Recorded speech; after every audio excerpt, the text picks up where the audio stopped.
Hello आदमी work कटाचिंग से होती है जब और कैट का रियल जब क्रश से मिलने या से पसंद करता से मिलने बात करने जब के घर जाता तो उससे पता चलता है कि पूरी फैमिली देश छोड़कर और उसे लेटर में काफी कुछ लिखा हुआ था उसे टूट गया था। वो गुस्से में था, उससे अब और कुछ नहीं हो रहा था। वो इसी फीलिंग के पहुंचता है, अपने डैड से सवाल करने लगता है। तब ये डैड और विंग की बहस हो जाती है और विंग गुस्से में कहता है कि आपको लगता है आप मुझे यहाँ कैद कर सकते हैं, ये गलत फहमी है। आप मुझे यहाँ कैद नहीं कर सकते। वो ही करूँगा जो मैं करना चाहता हूँ। मैं उससे मिलूंगा, उससे माफी मांगूंगा, साथ रहूंगा। जैसे ही ये शब्द विंग कहता है तो विंग के डैड से मारने के लिए आगे जैसे वो आगे बढ़ते हैं तो विंग की मदर का हाथ रोक लेती हैं और उन्हें कहती हैं वो विंग को नहीं मार सकती। यही नहीं, वो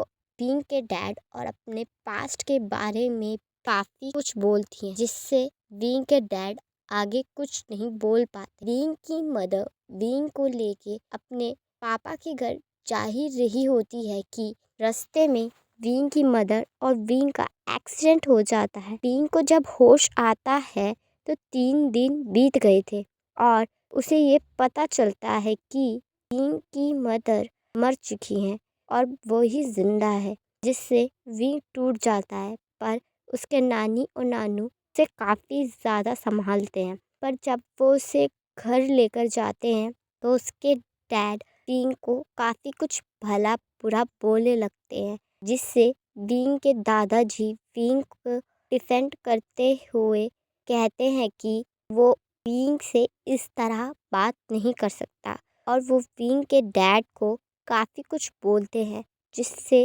विंग के डैड कुछ नहीं बोल पाते। वो विंग को लेके अपने घर आ जाते हैं, पर विंग अब पहले की तरह खुश नहीं था। वो हंस नहीं रहा था, बोल नहीं रहा था, उसे शांति नहीं मिल रही थी, सुकून नहीं मिल रहा था। वो अपने दादाजी से रिक्वेस्ट करता है कि वो लंदन जाना चाहता है। वो आगे की पढ़ाई लंदन से कंटिन्यू करना चाहता है, क्योंकि वो जब तक यहाँ रहेगा उससे उसकी मॉम की याद आएगी, बुरी यादें आएंगी, पास्ट याद आएगा।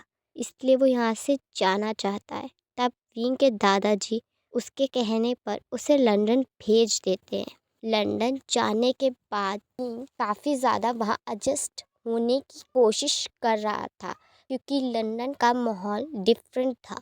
आखिर हो ही क्यों ना, लंदन एक दूसरा देश था। वहाँ का कल्चर, खाना, बोलचाल सब कुछ डिफरेंट था, बहुत ज़्यादा।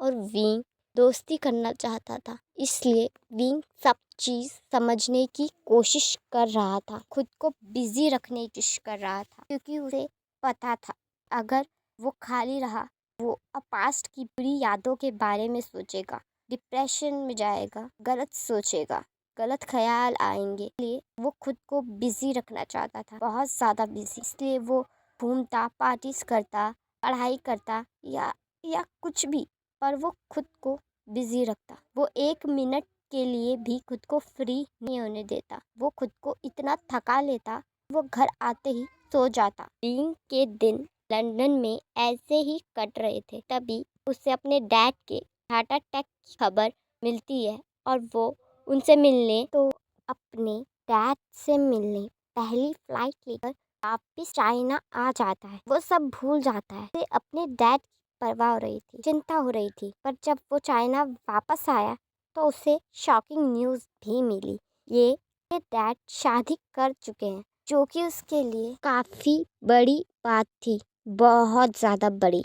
इसलिए वो गुस्से में था। मैडम यू और विंग की कुछ खास बनी नहीं, पर यानली और विंग की अच्छी बन रही थी। यानली पहली वो शख्स थी विंग के लाइफ में जो विंग की मदर के अलावा विंग को समझ रही थी। विंग उनके साथ काफ़ी कनेक्टेड फील करता है और उन्हें शीजे कहता है। वो पहली बार था जब विंग ने यानली को शीजे कहा था। उस दिन के बाद से विंग और यानली का बॉन्ड काफ़ी अच्छा हो गया था और वो आपस में बातें करने लगे थे। विंग से वो काफी बार चाइना आने के लिए कह, पर विंग आता नहीं था। वो बीच में अगर आता भी था तो वो अपने नानी और नानू के पास ही रुकता था और यानली वहीं उससे मिलने भी जाती थी। जब जेनचन पैदा हुआ था तब वो विंग से मिलवाने जेनचन को उसके नानी नानू के घर ही लेके गई थी और उस दिन के बाद से इन तीनों का बॉन्ड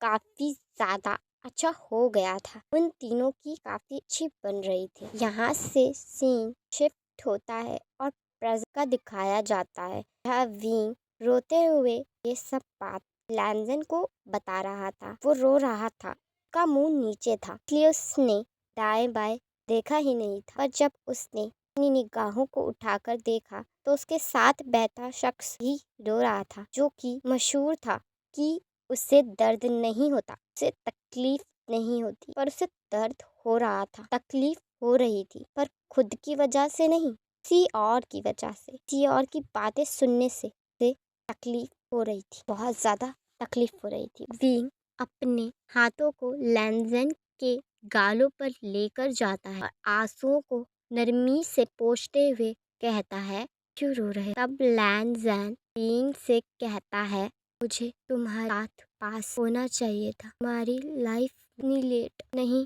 तब विंग कहता है, पागलों की तरह बातें मत करो, ये वकूफ, मैं ठीक हूँ, अब तुम मेरे पास हो बस। तब लैंजन अपनी बात को आगे रखते हुए कहता है, तुम्हें इसी बात रिग्रेट? तब विंग कहता है, एक बात मेरी वजह से कि करियर खराब हो गया, मेरी वजह से सफर, गलती यही थी, उसने मुझसे थोड़ा टाइम, मुझसे नरमी से बात की। मॉम का जाना वो भी मेरी। तब लैंजन विंग को कम्फर्ट करने लगता है और कहता है कि अब वो विंग के पास है, कुछ नहीं होने देगा। तब अचानक से लैंजन विंग से कहता है, उठो, चलो कहीं लेकर चलता हूँ।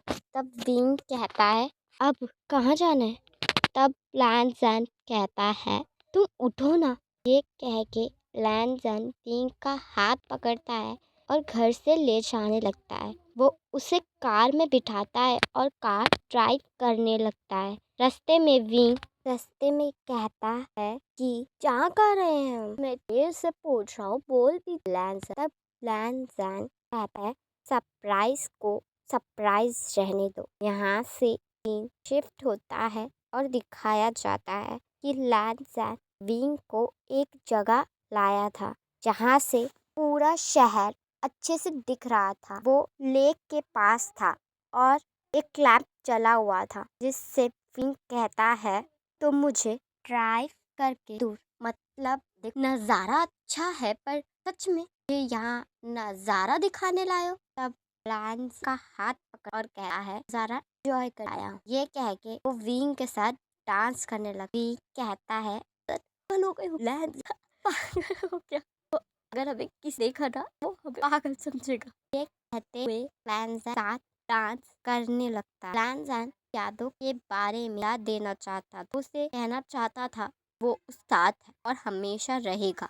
उस दिन एक और चीज होती है जहाँ विंग लैंजन को कुछ बताते बताते रुक जाता है और वॉशरूम में चला जाता है। यहाँ से सीन दिखाया जाता है कि अब उस बात को एक हफ्ता हो चुका है और अब लैंजन और विंग एक साथ खुश हैं बहुत। वो एक दूसरे को समझ रहे हैं, टाइम स्पेंड कर रहे हैं और अपने अपने काम भी कर रहे हैं। विंग मॉडलिंग कर रहा है, फोटो शूट्स कर रहा है, अपने वर्क पे ध्यान दे रहा है। लैंजन भी अपने काम पे ध्यान दे रहा है। वो दोनों इतने भी बिजी हो, पर रात का खाना वो साथ ही खाते हैं। ये ही उनके रिश्ते की हुई है। बिजी शेड्यूल में भी वो दोनों एक दूसरे के लिए टाइम निकाल लेते हैं। लैंजन विंग के शूट की गई हर एक मैगजीन को खरीदता है। वो विंग को बस बताता नहीं, पर खरीदता हमेशा है। विंग जब भी उससे सवाल करता है तो लैंजन उसे यही कहता है कि सच में तुम्हें लगता है विंग कि मेरे पास इतना फ्री टाइम है, मैं तुम्हारी फोटो शूट देखूं, मैगजीन्स खरीदूं? रहने दो। वैसे भी मैं इसे महंगे न्यूज़पेपर्स इतनी बार कहा है, अच्छे ब्रांड के लिए शूट करो। तब विंग कहता है, अच्छे ब्रांड के लिए भी मैं शूट करूँगा मिस्टर, पर अपनी मेहनत से, किसी की दी हुई खैरात से नहीं, अपनी मेहनत से, अपनी काबिलियत से, ठीक है? और मत खरीदो तुम, मत देखो मेरी फोटोज। सही कहते हैं, घर की मुर्गी दाल बराबर। इतना सुंदर इंसान तुम्हारे सामने खड़ा है ना, कदर ही नहीं है, अकड़ू खड़ूस। ये कहकर वी वहाँ से चला जाता है और लैन जैन हंसने लगता है, क्योंकि बीन ने जब से चाइना में शूट शुरू किया था, लैन जैन ने की हर की गई शूट फोटोज को खरीदा था और अपने ड्रॉर में आराम से संभाल के रखा था, और वो हमेशा उसे देखता था और उसकी तारीफें करता था और खुद को कहता था कि वो बहुत लकी है जो उसे विंग मिला, जो कि उसके पास है। ऐसे ही करते हुए दिन चल रहे थे, सब ठीक था, अच्छा था, पर वो काफी बिजी थे, इसलिए वो दोनों डिसाइड करते हैं वो अपने बिजी शेड्यूल्स में से टाइम निकालेंगे और एक दिन क्वालिटी टाइम बिताएंगे। और वो ऐसा ही करते हैं, वो दोनों साथ में घूमने निकल जाते हैं। वो अच्छे से घूम रहे थे, एंजॉय कर रहे थे, खुश थे, एंड देन रास्ते पे एक एक्सीडेंट हो जाता है, जिससे भीड़ लग जाती है और सब उसे देखने के लिए आगे उतरते हैं। और विंग और लैंजन भी अपनी गाड़ी से उतरते हैं। लैंजन आगे क्या हुआ है ये देखने के लिए जाता है, तभी विंग को कुछ फ्लैशबैक्स आने लगते हैं जो कि उस पास्ट मेमोरीज से जुड़े हुए थे। वो देखकर डर जाता है, पैनिक होने लगता है, जिसका सीन मैं यहाँ प्रॉपर्ली डाल दूंगी, क्योंकि वो क्लिप आपको ज्यादा अच्छे से समझा पाएगी सीन को, लिए वो क्लिप डाल दूंगी। के बाद सीन शिफ्ट होता है और हॉस्टल का दिखाया जाता है। यहाँ लैन जैन पैनिक होते हुए किंग को हॉस्पिटल में लाया था और डॉक्टर का चेकअप कर रहे थे, और वो लैन जैन से कह रहे थे आखिर को हुआ क्या है। तब लैन जैन कहता है, डॉक्टर बस ना समझा सकता हूँ कि वहाँ एक एक्सीडेंट हुआ था, जिसे देखकर किंग शायद पैनिक हो गया और वो बेहोश हो गया, उसके अलावा मुझे कुछ नहीं पता। तब डॉक्टर लैन जैन से कहते हैं कि विंग को क्या पहले भी पैनिक अटैक्स आए हैं, या उसे कोई बीमारी रह चुकी है, या फिर वो कोई मेडिसिन ले रहा है। तब लैन जैन मना कर देता है। तब डॉक्टर्स कहते हैं ये तो अजीब है, मैंने अपने इतने साल के तजुर्बे में यही देखा है कि लोगों को जब भी ऐसे पैनिक अटैक्स आते हैं उसका कोई ना कोई रीज़न होता है, पास्ट से जुड़ी कोई ना कोई बुरी यादें। मानो अगर किसी को बचपन में शॉक लग गया हो तो वो पूरी ज़िंदगी बिजली से डरता है। किसी को अगर पानी में डूबते डूबते वो बचा हो तो वो पानी से डरता है। यही नहीं, हर किसी को दुनिया में किसी ना किसी चीज़ का डर या फोबिया होना नॉर्मल है मिस्टर लैन। पर अगर आप ज़्यादा ही उस चीज़ को दिल में रख लेते हो, पैनिक अटैक्स आते हैं, और आपने कहा कि ये पहली बार है, तो ये थोड़ा अजीब लग रहा है, पर मैं इसे अच्छे से देखूंगा, आप चिंता मत कीजिए। ये कहकर लैनजन से वो डॉक्टर अंदर चले जाते हैं और लैनजन चेयर पे बैठ जाता है। तभी एक लड़की लैनजन के पास आती है और कहती है, मिस्टर लैन। तब लैनजन निगाह उठा के देखता है, कहता है, सर आप यहाँ क्या कर रही हैं? आप तो तब वो डॉक्टर कहती है, अरे मिस्टर लैन, हाँ मैं लंदन में थी, बट आपको तो पता है मैं दुनिया भर में ट्रैवल करती हूँ और जिन लोगों को मेरी हेल्प की ज़रूरत होती है मैं हेल्प करती हूँ। चाइना में सेमिनार के लिए आई हुई और हॉस्पिटल सी के अंदर आता है, पर आप यहाँ क्या कर रहे हैं? बहुत लंबा वक्त हो गया। तब लैनजैन कहता है, कोई अंदर है सिम, मैं बहुत अंदर। तब डॉक्टर कहती हैं, ओह और क्या हुआ है उन्हें? तब लैनजैन कहता है, डायरेक्ट तो मैं नहीं समझा पा रहा हूँ, पर तब वो डॉक्टर कहती हैं, ओके मिस्टर लैन, मतलब उनके डॉक्टर कौन है, आप मुझे उनसे मिलवाइए, और पेशेंट कौन है? जैसे ही वो डॉक्टर पेशेंट को देखती हैं तो हैरान होते हुए कहती हैं, विंग। तब लैनजैन कहता है, आप इसे जानती हैं? तब डॉक्टर कहती हैं, ऑफ कोर्स मैं इसे जानती हूँ, ये मेरा पेशेंट था लंदन में और सडनली वो अचानक से गायब हो गया, मतलब मेरे पास आना उसने बंद कर दिया था। क्या हुआ, उसे फिर से अटैक आया है? तब लैनजैन कहता है, क्या मतलब फिर से? तब डॉक्टर कहती हैं, हाँ फिर से वो पैनिक अटैक्स आते हैं उन्हें, बताया नहीं उन्होंने आपको? उन्हें पैनिक अटैक्स आते हैं। वो काफ़ी साल डिप्रेशन में थे, यहाँ तक कि मेरे ही हॉस्पिटल में थे, मेरे ही पेशेंट थे, पर्सनली हैंडल किया है मैंने उन्हें। बहुत क्रिटिकल हालत थी उनकी तो। इन्होंने आपको कुछ बताया नहीं मिलन? तब लैंस कहता है, नहीं आप मुझे डिटेल में बता सकती हैं हुआ क्या था?